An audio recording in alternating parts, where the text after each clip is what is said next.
Hey, a couple of things we would like to know. As Tea Partiers, we do not expect the government to pay for anything for us, do we? No. That means we pay for it ourselves or find something out of the goodness of our hearts. I don't want to make a huge deal about this, but it does show the commitment we have. Ladies and gentlemen, this lovely setting where you can see and hear this stage and lovely Pilot Mountain behind you, this Jomeokee Park and Campground, this area has been, we've been allowed to use this without fee, without charge. I would like to give the owners of this property around a standing ovation for the job and patriotism that they are showing in doing so. This is not an easy time to do free things in America. Now, I ask you to consider this too. We have a hat that we're passing around. If you would like to say thank you, not because you're, it might be good to stand up and stretch a little bit. If we're going to be passing the hat around a little bit, if you would like and you feel compelled to give $1 or $5 because there's no parking fee, there's no admittance fee to take care of this. And believe me, they have opened up every possible point of service for us. They have held nothing back. If you would like to say thank you with a donation, where are you? Raise your hand so everybody can see you. The man in the orange and the man in the gray top, these are our official, if you'd like to make a donation to Jomeokee Park and Campground. And let me also ask you, if you have an event, and if you would like to do a camping otherwise event, consider Jomeokee as an opportunity to do that. It's here, it's a wonderful, wonderful venue. So please take care of our fine host. Kevin, did we cover that okay for you? That's covered, and we're going to be running through the audience with that. The other thing I want you to know, my friend Paula has got a 50-50 drawing ticket going, and if you would like to be a party to fundraising for that, while the dollars are flowing, this will help underwrite the cost of this event in addition. People like Bruce Ballot drove 7 hours from Nashville, Tennessee to be here today. He was in the car. It'll be round trip 14 hours. You know how much gas costs. And I ask you to think about, helping us with the 50-50 tickets on that account. Where are our 50-50 ticket sellers? If you do not get a ticket, that means they're an imposter, okay? All right. We have Jan Morgan coming up. She's going to be riding a motorcycle up this way. And she's here. Is she right there behind me already? How many of you are ready to hear this patriot? Let me just, by very brief introduction, tell you, Jan joined us on the radio last Tuesday morning, and I could hear the liberals running away from their radio the second she started talking. This woman knows her history. She knows of what she speaks. She set our small crowd on fire last night with a spontaneous speech about the dangers of Sharia law in America. She's a patriot. And she's doing it the right way, and one of the reasons you know she's a true patriot is her life has been threatened on multiple occasions. That is the cost of speaking truth and operating in liberty sometimes. I want you to welcome our keynote speaker, ladies and gentlemen, Jan Morgan.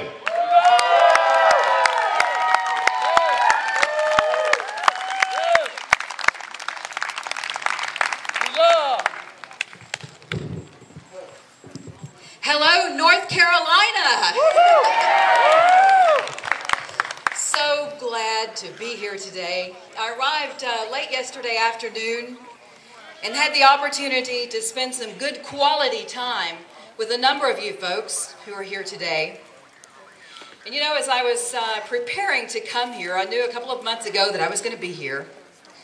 And my mother, who's a speech teacher, said, "Jan, have you written your speech yet?" I said, "No, Mom." She called me as late as midnight last night and she said, "Jan, so have you got your speech written?" I said, "No, Mom." And then the guy that I'm dating called me about 1 this morning and he said, "Jan, so you got your speech written?" I said, "No, Bob." He said, "Well, I guess you'll be up all night writing." And I said, "No. Actually, I am tired. I'm going to bed. But I have spent some quality time with some of the finest folks in this country. And I know what I need to say, and it comes from the heart. I hate listening to canned speeches, and I'm certainly not going to deliver one to you today. What I have to say to you is based on what I saw when I arrived in this part of North Carolina last night.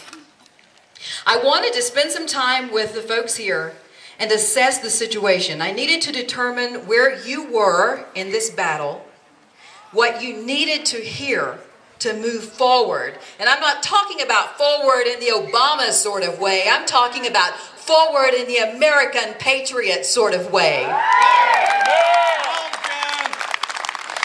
What I discovered here last night, after spending so much time with you folks, is that here in the heart of North Carolina is the spirit of the founders. It is alive and well in this part of the state. And for those of you who are here today who wonder, well, what does she mean by that? Let's talk about that for a moment. The spirit of our founding fathers, those guys recognized tyranny and they faced it, they fought it, and they defeated it. Right. Those guys understood courage in the face of fire. They would accept nothing less than their rights for life, liberty, and the pursuit of happiness. They called for a revolution when the time was right, and they fought and won that battle. And then, folks, they handed it to us as a gift. Have you ever given someone a gift and they blew it off? You know how that made you feel?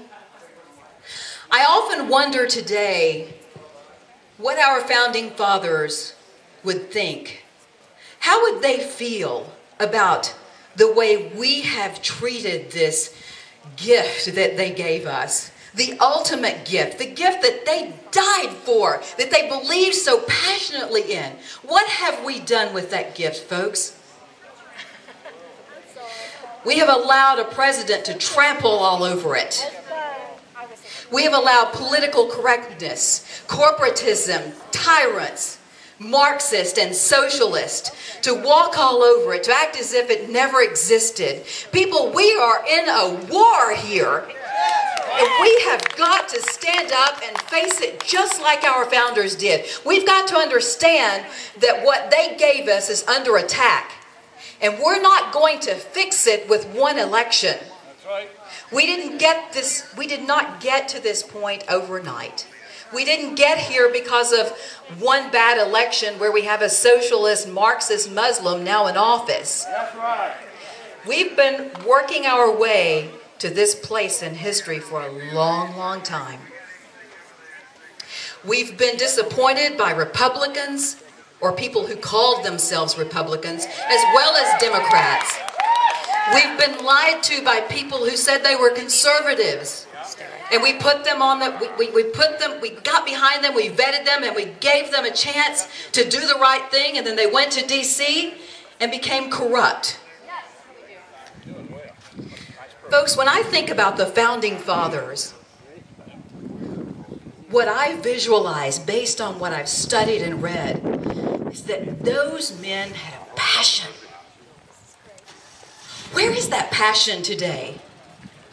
Do you have it? Do you feel it? I'll tell you what, the folks I hung around with last night, they've got it. I've lived in Texas. I was born and raised in Texas, but I tell you what, after last night and today, I thought, when the crap hits the fan in America, this is where I'm going to be. These folks get it. All right? What I want to talk to you about today is, I'm not going to rehash what's wrong with America, right? Because we all already know what's wrong. The list goes on and on and on. What I'm going to talk to you about today is the power of the individual. What can we do as individuals to right this sinking ship? And folks, it is sinking. We do understand that, right? Yes. Okay.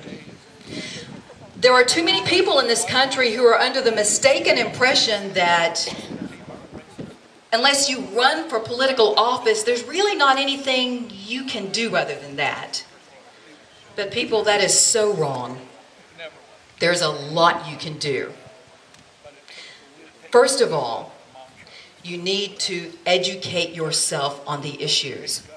You cannot talk to people in this country who are liberals. Well, I just don't have, I need a wireless mic here. I like to walk around so I can see everybody. Can't talk to people about what's wrong in this country if you don't know how we got there. If you don't know the facts. Because if you argue based on emotion, then you're kind of sounding like the liberals. Because you see, they don't have the facts on their side. So all they can do is personal attacks, name-calling, lying, deception. You have the facts. So there's no excuse for you not to win these arguments with the folks out there who are trying to destroy what our founders gave us. So educate yourselves. Where are you going to get that education? Not from the mainstream media. No. If you're watching ABC, CBS, NBC, MSNBC, CNN, then you are deceived and you are getting, they are spoon-feeding you that they determine that day is important for you to know. How do I know? Because I've been a television news anchor and I worked for most of those networks at one point in my life. I walked away from it because I got tired of the liberal bias. I got tired of news directors and general managers of TV stations telling me what to say and when to say it and what was newsworthy when I knew better. Thanks to some conservative Americans in Atlanta, Georgia, who've been watching me on Facebook for several years. They said, you know what? You don't need to be working somewhere else. We need you to quit your job so that you can fight for the conservative movement full-time. They got behind me, created a website, janmorganmedia.com. If you haven't been there, I wish you would join us. There are about 250,000 patriots there right now, networking, strategizing, talking about how we're going to deal with what's wrong with this country. So if you aren't there, you're missing out. My business cards that have all of my Facebook and website info is back at one of my two favorite tents back here, USA Tactical Firearms. The other favorite is the Stokes County Militia tent, which is right beside it. By the way, special thanks to Stokes County Militia guys for providing me with security here. Thank you so much. Talking about some fine Americans, oh my goodness, have they treated me like royalty since I've been here, and certainly made me feel protected. And Bob and Judy Reese have welcomed me in their home and made me feel so special, and thank you for that. You know, working together like this, it's going to take all of us. It's going to take all of us. So back to the point of what can we do as individuals? I'm asking you to educate yourself. Don't wait for the mainstream media to spoon feed you knowledge. Read up on the issues. If you just go to my website every day, I promise truth. I promise truth. It's the new hate speech, but it's the truth.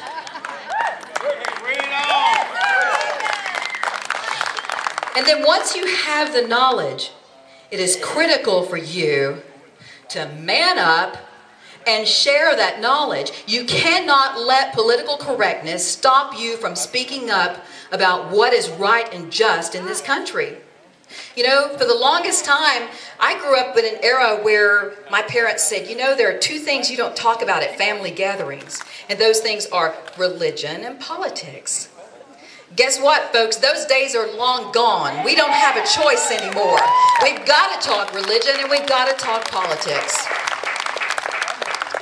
I hear people, they come on my Facebook pages and, you know, I'll post something against the Islamization of our country, or I'll post something just, you know, really out there about what's wrong and how we need to fix it. Or I tell people what Obama's latest fiasco is, his latest treasonous act.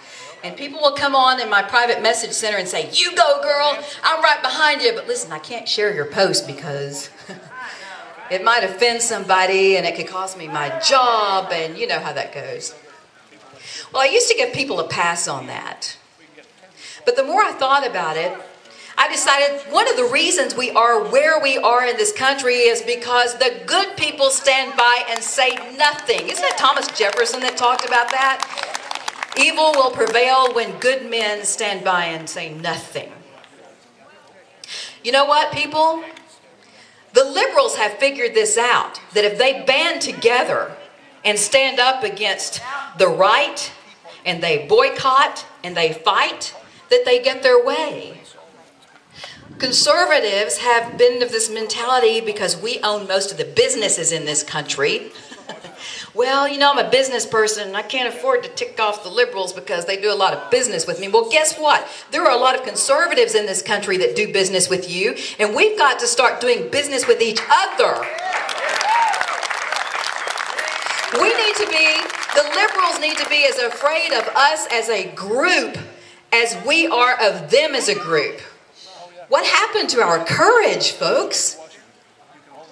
You know that what we stand for is right. There's no question about it. So get tough. Man up. Don't be afraid to share truth and conservatism in this country, because that's what it's going to take to help us restore our nation to the constitutional republic that it was meant to be, that our founders fought hard and died for.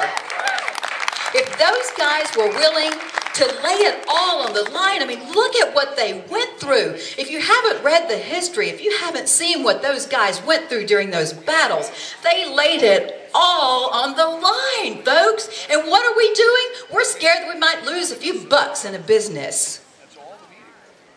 When you look at, well, for example, what I do, my ex-husband, when the death threats started coming, he's in law enforcement, and he said, Jan, you know, you got to back off.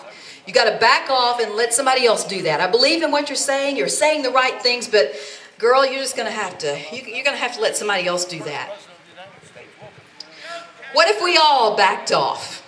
What would happen? And I said to him, you know what?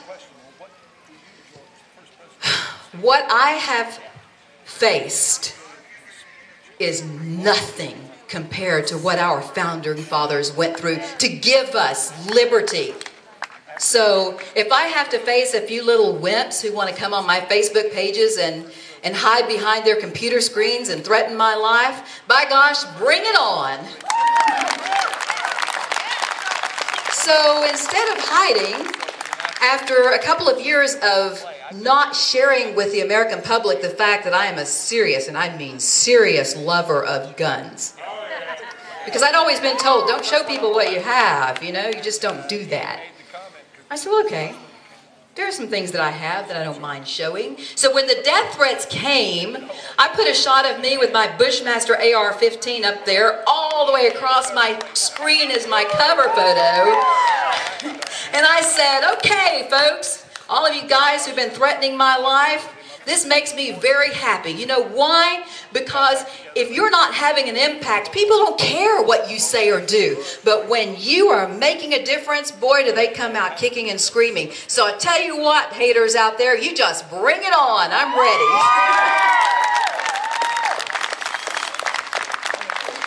That's the kind of passion I'm talking about, people. And that's what I'm asking you to do. I want you to find it. If it's not there, I want you to dig deep down in your heart and soul. I want you to read about the founding fathers and what they went through, and I want you to bring it up.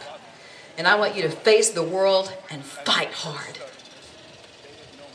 Another thing you can do besides educating yourself and getting the courage to share that knowledge is to educate your kids. Folks, this battle starts in the home. For too long, we've been busy. I don't think that we meant to. But Americans were so busy going about the daily task of everyday life, of getting out there and going to work and earning a paycheck and coming home and fixing dinner and, you know, making sure your kids are okay and doing their homework and then tucking them in bed and then getting up the next day and doing it all over again. We've been so busy at life. And we handed our kids over to a system that is run by liberalism, Marxist and socialist, Islamist, and all of those folks, corporatist, tyrants, all of the people who stand against everything that we believe in. We've handed them our kids, not knowing and understanding what their agenda was. And people, let me tell you something. If you don't think they have an agenda with your kids, you are deceived. I know that there are some fine people working in our public education systems. My mother is one of them. She's been a teacher in public school her entire life. I taught in public school for a short period of time after I left the television news business. I know there are some good-hearted people teaching our kids, But folks, there are a lot of people out there who are not. And they're teaching from textbooks that have been influenced by the left. Our kids are being fed information in those textbooks. If you don't believe me, I challenge you to go to the website Christian Action Network and look at the latest documentary they've produced based on the facts. Written words straight from our public school textbooks, information that is deliberately, intentionally deceptive. Some of it just blatant lies. Other areas where they're omitting parts of history that would shed conservatism and patriotism in a positive light. Folks, our kids are getting brainwashed. You want to know why during the Occupy movement a number of the people on those streets were young people? It's because of absent parents who felt guilty about not being there for their kids, and so they hand their kids, they buy them things. You see all these Occupy protester kids out there, well-intentioned kids. A lot of them are fighting against corporatism. Well, that's a good thing. We agree that that's a problem. But what they didn't understand, and the reason I got a death threat from some folks, some heavy hitters in the Occupy movement, is because when that first started, and I was listening to the interviews of people from the Occupy movement, I kept hearing this common thread. I kept hearing these young people repeat things that they had been told. And the two phrases that kept surfacing throughout the Occupy movement were these phrases: abolish capitalism and redistribution of the wealth. When I kept hearing those phrases, I thought, where have I heard that before? It's straight from chapter 2 of the Communist Manifesto. For those of you who don't know that, there are a lot of young people out there that didn't know that. And so I went out there and I told these young people, excuse me, I understand that you're well-intentioned and I appreciate your passion to fight for what you believe is right, but you need to be careful who you align yourself with. And if you will do a little bit of homework on the Occupy movement, you will discover it did not originate here, and it has roots based in Marxism and communism. Good. Well, word got out to the original folks behind the Occupy movement, and it wasn't long before they were all over my back and my pages. And of course, once again, I said, bring it. And Facebook shut down my wall for a couple of days. They spanked my hand, cut me off from the world, and then once I was back on, I just started hitting at it right again. But folks, our kids are their target because they understand that our kids are the future. I see some of the young people here today that were at the shooting range yesterday. See one right there on the front row, the lovely young lady, blonde. I want you to know that warmed my heart. Of course, I was glad to see all the ladies there, but I was really excited to see the teenagers there. One of the teenagers came up to me at the rally. She didn't know who I was. She just said, after I shot off a few rounds of rapid fire from the AR-15, she came up to me and she said, "Who are you?" She said, "You must be somebody really important or something." And I looked at her and I said, "Honey, between the two of us standing here, you're the most important because the future of this country is in your hands." And I was very appreciative of the fact that the parents of these young people brought them there last night, because they understand the importance of the next thing I want to talk to you about that you can do as an individual. And that is defending the Second Amendment. You see, our founding fathers understood that without that, we have no way. We are a defenseless country. An armed America is a free America.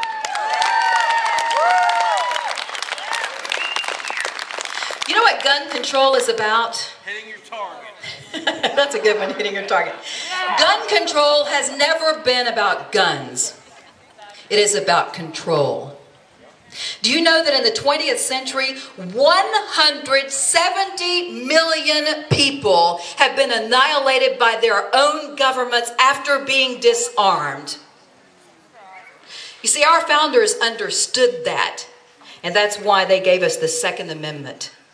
And folks, Barack Obama, Hillary Clinton, And all of the enemies of America understand it too, and that's why it is under constant attack, and that's why we have got to be vigilant in guarding it. You have got to stay on top of Second Amendment issues. I was amazed when the UN Small Arms Treaty was up for a vote. I was dumbfounded at the number of Americans who came on my walls when I was posting about this and said, I haven't heard anything about that. Good gosh, Fox News wasn't even talking about it like they should have. Many Americans had no idea that our Second Amendment right, that one right that is the only line, it is like our last line of defense against tyranny, that it was on the brink of being extinct. And it still is, yes sir.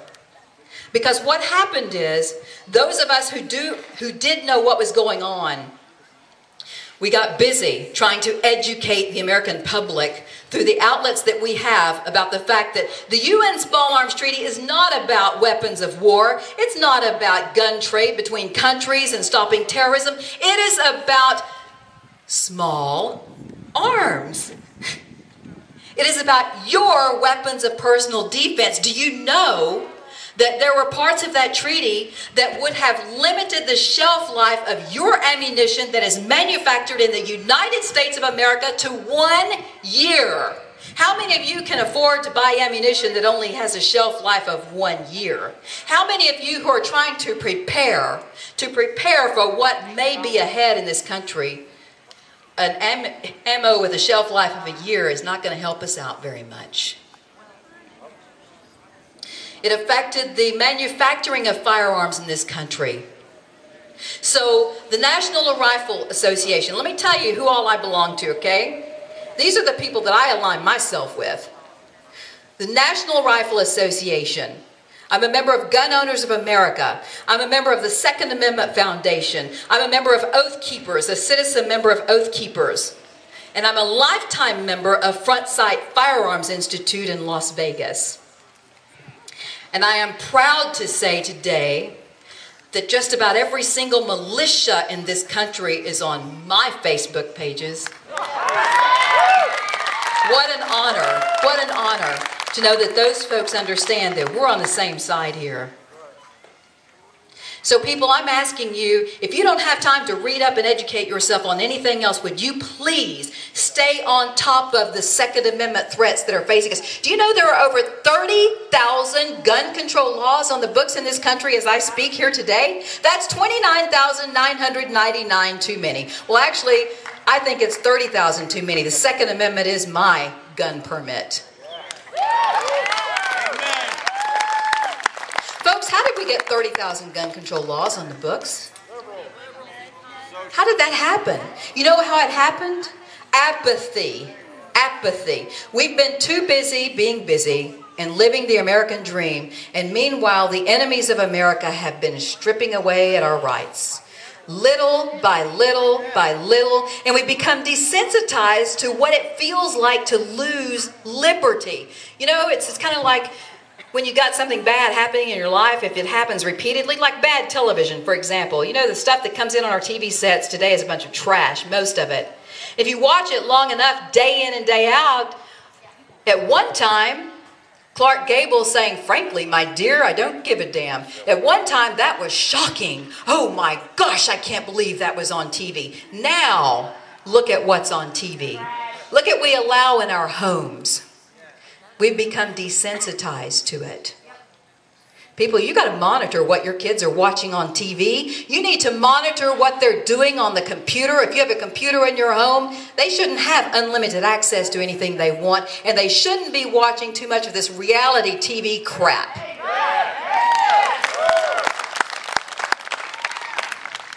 I want you to help me educate our kids. One of the things I'm calling for and asking for is that in our public school institutions, if our public schools aren't going to do this, then by gosh, you need to do it at home. From day one, I want you to start talking to your kids about those guys that gave us the most precious gift in the world. The gift that made us a superpower in the world. And then we need to make sure our kids understand that the foundation of that gift is the Constitution and the Bill of Rights, and that we must defend it with our lives.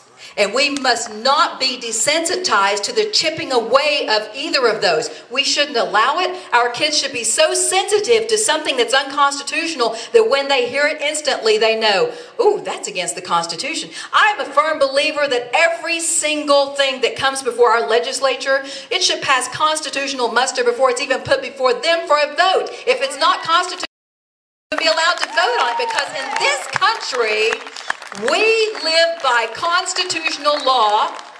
It is the only law, and we shouldn't have to be going to court. We shouldn't have to be having elections, folks, in this country saying, excuse me, but we live by constitutional law and Sharia law is not that, and it can't coexist.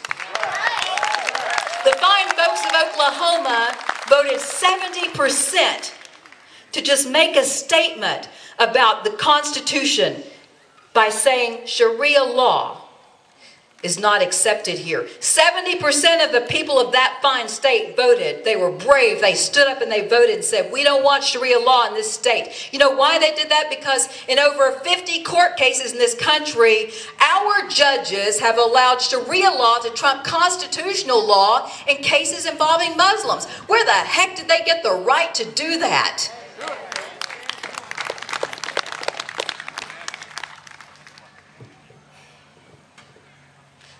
I'm a little bit passionate.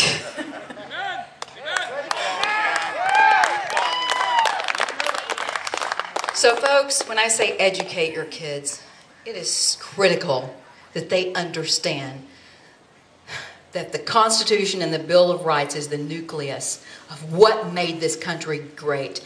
And capitalism and free market enterprise is how we became a world power, and we've got to defend that. And the only way we can defend it is if we keep our gun rights. In addition to educating your kids, I'm asking you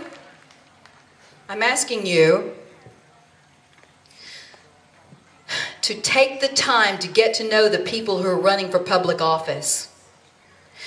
And when you know that that person is the right person to represent you, I'm asking you, if you can't donate money to their campaigns, then I want you to call them and say, what can I do? It may be something as small as, I've got an hour a week that I can answer phones in your office. Or, you know, I go around town a lot, I could drop off your bumper stickers or print out your flyers. It may be that all you can do is talk with people about that candidate. But everybody can do something. So I'm asking you to get rid of that mindset that, okay, well, I know who the right candidate is. I'm just going to go and make sure that I vote for him in the voting booth or vote for her. No, I want you to contribute your passion to that campaign, whoever you decide is the right person.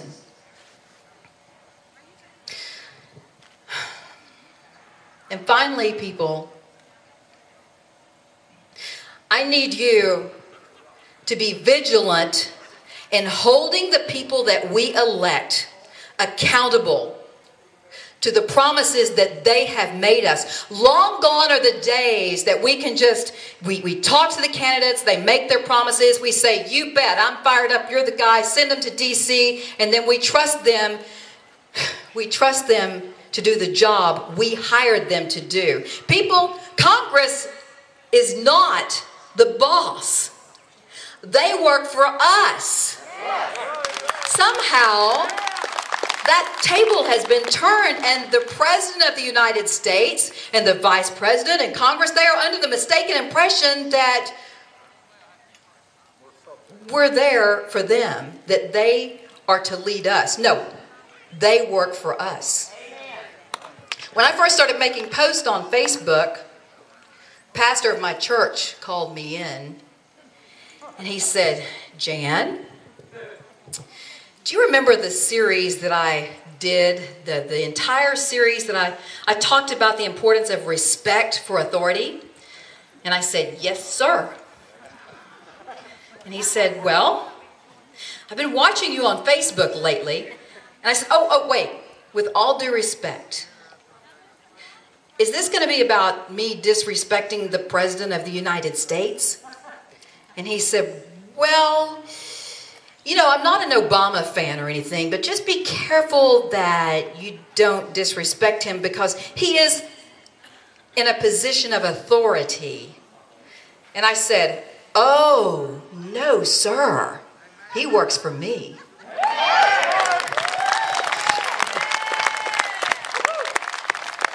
So people, I need you to follow the candidates that you send to office. You're going to have to stay vigilant. I know it's aggravating, it's time consuming, but you've got to stay on their rear ends. Let them know that you put them there and that who you've put in, you can take out, and that you're watching everything they do. And if they don't do right by you, you're going to come after them in a big way. I know this is supposed to be a time speech, and I haven't even been paying attention to the timer, but I'm going to wrap it up here. I'll tell you what, I'm very encouraged by what I have seen here in the 2 days that I've been blessed to be around some of the finest folks in this country. And I mean that from the bottom of my heart. And when my mother said last night to me, and the guy in my life said, you know, you really should write. I said, no. These people are my friends. We're just gonna talk. We're family, yes. Thanks for setting me straight on that. I wasn't gonna assume, but yeah, I was kind of feeling that way, but yeah. We're family.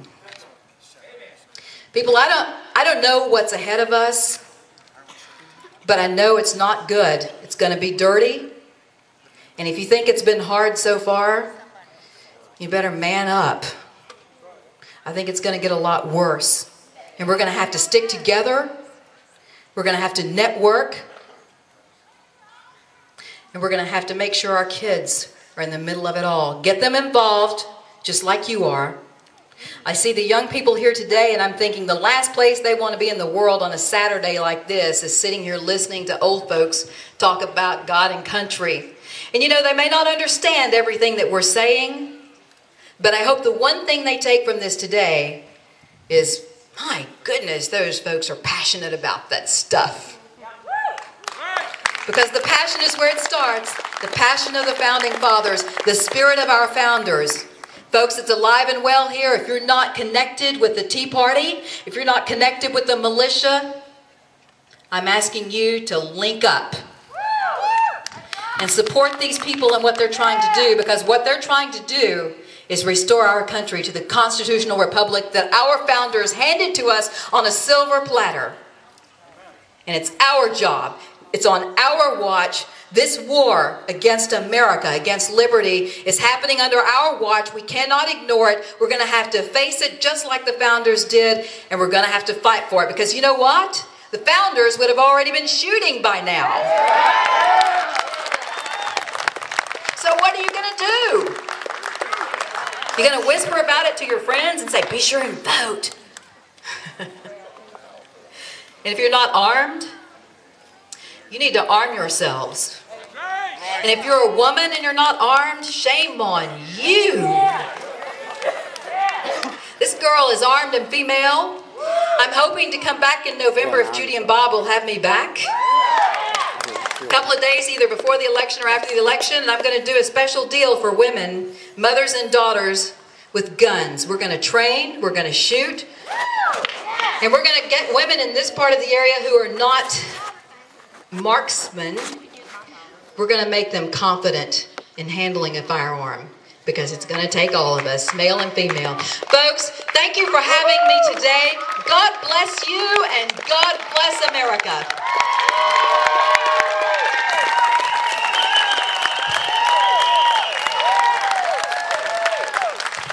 Think about Jan Morgan from Texas, North Carolina's newest daughter. Jan Morgan, thank you so much.